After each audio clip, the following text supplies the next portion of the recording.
I left Charleston about 4 hours ago. I'm really excited to meet Scott Stevenson out here. I'm not sure where here is. What does this sign say?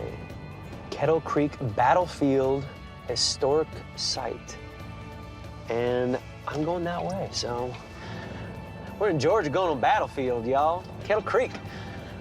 Oh, man, all right.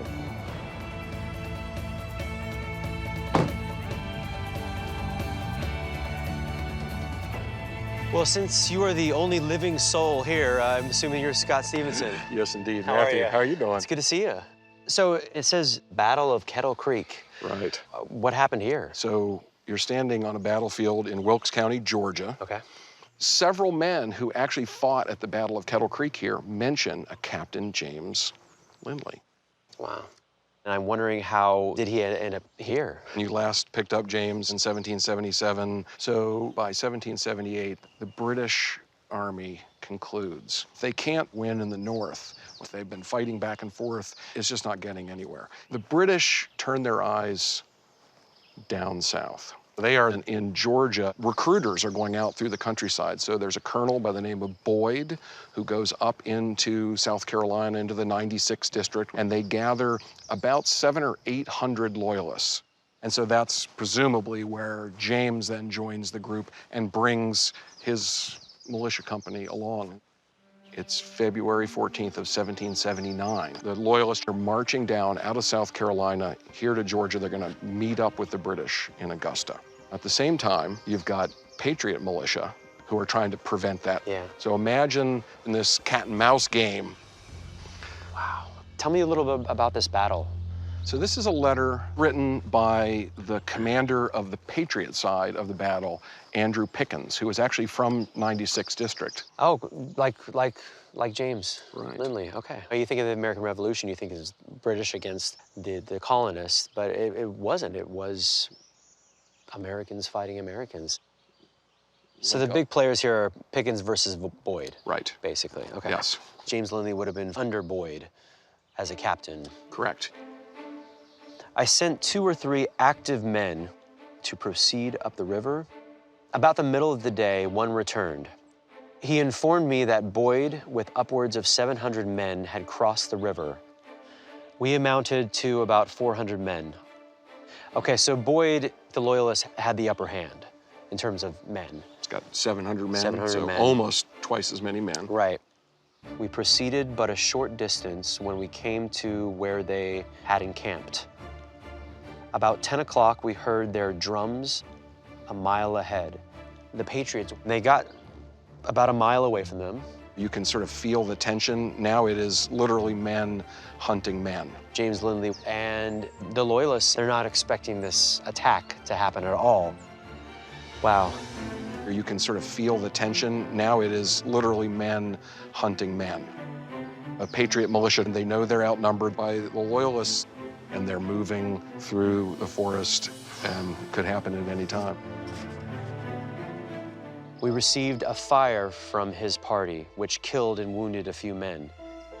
Okay, so as they were coming in, the Patriots, they started receiving fire back from the Loyalists. Boyd actually took probably about 100 men and advanced toward the Patriot militia.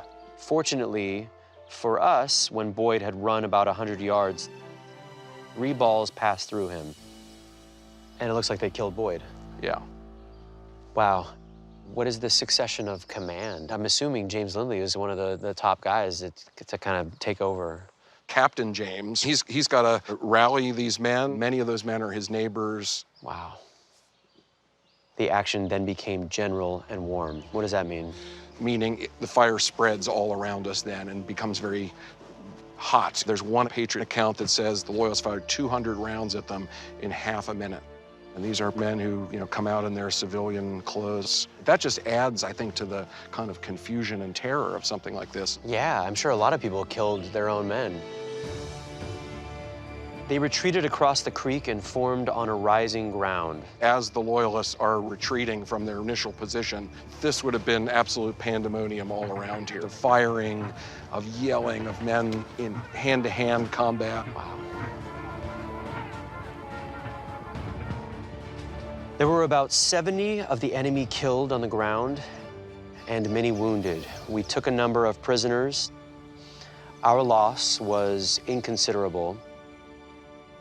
Okay, so the Loyalists lost. They lost this battle. They lost this battle. Do you know if James Lindley was one of the ones who died this day? This letter doesn't tell us what happened to him. And when I started the journey, I just met with a genealogist, and there's no death date for James Lindley. So Interesting, yeah. So I'm hoping to get some resolution. How do I find out what happened? If you remember his home district at 96, that site is now actually a federal site. That might be a productive next step to try to figure out the aftermath of the Battle of Kettle Creek for James Lindley. And all these names over here on this wall, his name's not anywhere here, right?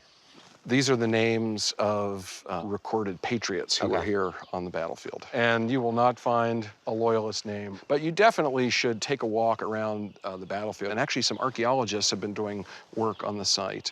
They've brought cadaver dogs in. Wow. And actually have a number of hits where they believe there are human remains buried. And these are presumably the remains of Loyalists who were those men who were left lying on the field. Those areas have been marked with white crosses. It makes it real. It does make it real, yeah, absolutely. Scott, I really appreciate your time and your research, and thank you so much. You bet. Bye, Matthew.